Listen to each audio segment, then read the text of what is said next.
Uh, Intrepid Man, you've submitted, I think, 2 or 3 consecutive video responses to my last few, and I want to give you, like, from my point of view, a Reader's Digest version of what's happened in this exchange so far. Here's me, okay?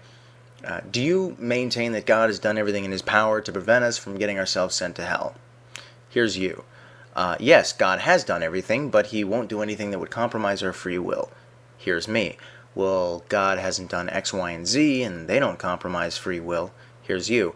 Yeah, but God knows even if He does X, Y, and Z, people would still rebel, so He doesn't bother. Now, here's what confuses me about that statement. Are you trying to argue that God doesn't bother because every person would still rebel, or because some people would still rebel? And by rebel, do you mean consciously refuse to accept Jesus as their Savior? Because the only examples that you gave to illustrate your point were from the Old Testament.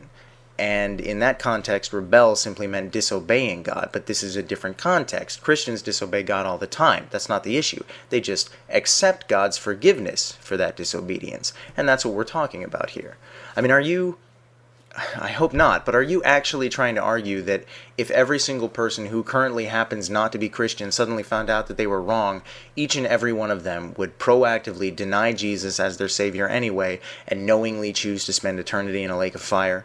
I mean, I just, that would be about the most absurd thing that I've heard in a very long time. I would say prove it. You wouldn't be able to. Debate's over.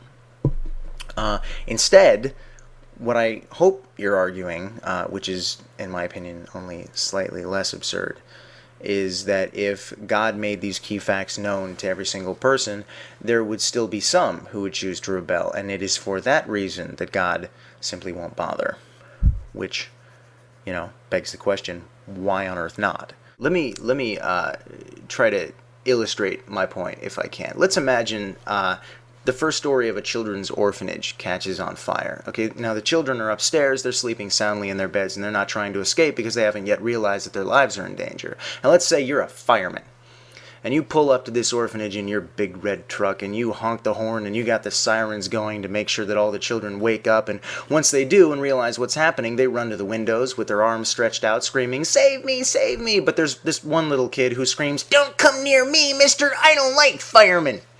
That's my best impression of a snotty kid. And you think to yourself, you know what?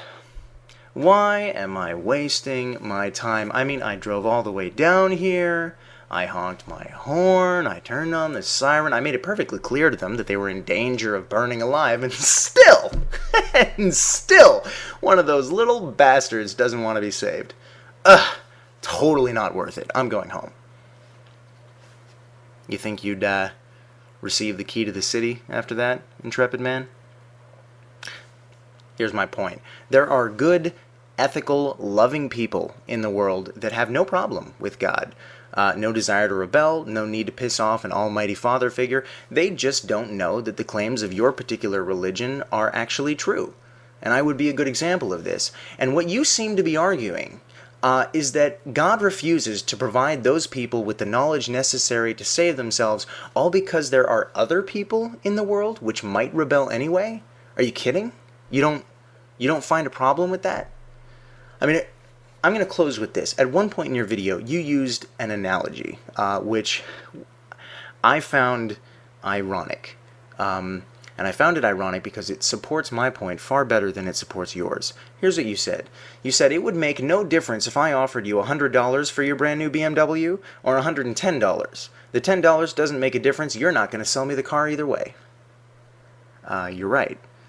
You're right. I wouldn't sell you the car either way. $110 wouldn't convince me because it's a freaking BMW, and BMWs are worth way more than that. Now, anything over $50,000, that would certainly do the trick. But if this guy purchasing my car in this scenario is supposed to be analogous to the almighty, all-powerful creator of the universe, I think it'd be appropriate that he'd have an infinite amount of cash in his back pocket. And do you know what percent of infinity 110 is? Roughly 0. I mean, single-handedly, your analogy just demonstrated that God uses 0% of his assets and his resources to get us saved. I mean, it's It's almost as if God doesn't even exist.